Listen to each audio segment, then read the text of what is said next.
গৃহিণীদের কাজকে আরও সহজ করে তুলতে আজকে ছোট্ট একটা রেসিপি নিয়ে কিন্তু আপনাদের মাঝে হাজির হয়ে গেলাম। এতটাই সহজ যে আপনি একটা পুরের রেসিপির দ্বারায় অনেক আইটেমই তৈরি করতে পারবেন। তাহলে দেরি কেন? চলেন শুরু করা যাক। তো আমি আজকে রোল, সমোসা, সিঙ্গারা বা মনপাই যেকোনো ধরনের রেসিপির জন্য স্ন্যাক্স রেসিপির জন্য এই একটা পুরেই কিন্তু যথেষ্ট। তো আমি এখানে প্রথমে গাজর আর বাঁধাকপিটা হাফ সিদ্ধ করে নিয়েছি। এখানে নিয়ে নিলাম হচ্ছে সিদ্ধ করা চিকেন কিমা, নিয়ে নিলাম হচ্ছে চিকেন কিমার সিদ্ধটা যে করেছি সেই পানিতে একটু কর্নফ্লাওয়ার গুলিয়ে নিয়েছি। আর এখানে বাঁধাকপি আর গাজরটা সিদ্ধ করে নিয়েছি, নিয়ে নিয়েছি হচ্ছে মটরশুঁটি আর সামান্য কাঁচামরিচ। প্রথমে চুলাতে একটা হাঁড়ি বসিয়ে নিলাম, তারপরে দিয়ে দিলাম হচ্ছে রেগুলার তেল, আর দিয়ে দিচ্ছি হচ্ছে সামান্য পেঁয়াজ কুচি। এটা সম্পূর্ণই আপনার নিজস্ব ব্যাপার, আপনি কতটুকু দিবেন। আর পেঁয়াজটাকে একটু নরম করার জন্য দিয়ে দিলাম সামান্য পরিমাণ লবণ, সেটাও টেস্ট অনুসারে। আর এই যে আগ থেকে সিদ্ধ করে রাখা চিকেন কিমাটাও দিয়ে দিলাম সেই পেঁয়াজের ভিতর।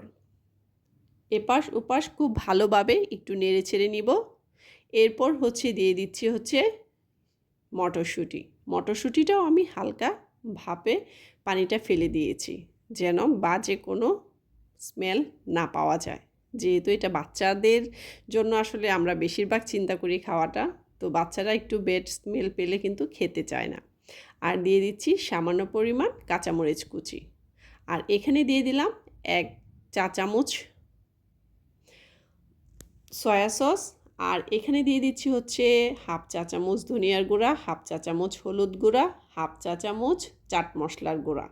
সব একসাথে মিশিয়ে তারপরে দিয়ে দিলাম হচ্ছে সেই মাংসের কিমা আর বুটে। তো সব কিছু একটু ভালোভাবে নেড়ে চেড়ে এই পর্যায়ে দিয়ে দিচ্ছি আমি আগ থেকে হাফ সিদ্ধ করে রাখা বাঁধাকপি আর হচ্ছে গাজর। এখানে হচ্ছে আপনারা চাইলে আরও সবজি অ্যাড করতে পারেন। আমি আমার বাচ্চাদের পছন্দ অনুসারে 2টা সবজি অ্যাড করলাম। আপনারা এখন যেহেতু শীতের সিজন, অনেক ধরনের সবজি পাওয়া যায়, তো আপনারা চাইলে বিভিন্ন ধরনের সবজিটাও অ্যাড করতে পারেন। আর এখানে টেস্টের আরেকটু বাড়ানোর জন্য দিয়ে দিলাম হচ্ছে ম্যাগির ম্যাজিক মশলা। এটাও সম্পূর্ণ অপশনাল, আপনারা চাইলে দিতে পারেন, চাইলে স্কিপ করতে পারেন। এটা আমার বাচ্চারা খুবই পছন্দ করে ফ্লেভারটা, তাই আমি এটা অ্যাড করলাম। তো খুব ভালোভাবে এপাশ ওপাশ নেড়ে চেড়ে এটাকে আরেকটু ভেজে নিব। আর যেহেতু এটা সম্পূর্ণ আগ থেকে হাফ বয়েল করা, তো ওই টেনশনটা নেই। আর এখানে সিদ্ধ করা যে মুরগির মাংসের যে পানিটা ছিল সেটার সাথে 1 চা চামচ কর্নফ্লাওয়ার গুলিয়ে নিয়েছি, দিয়ে সম্পূর্ণটা দিয়ে দিলাম সেই পুরের উপর। তো এইটাও এখন খুব ভালোভাবে নেড়ে ছেড়ে নিব, না হলে হবে কি, যেহেতু কর্নফ্লাওয়ার আছে দলা বেঁধে যেতে পারে। খুব ভালোভাবে এপাশ ওপাশ খুব ভালোভাবে নেড়ে চেড়ে পুরটাকে সম্পূর্ণ রেডি করে নিব।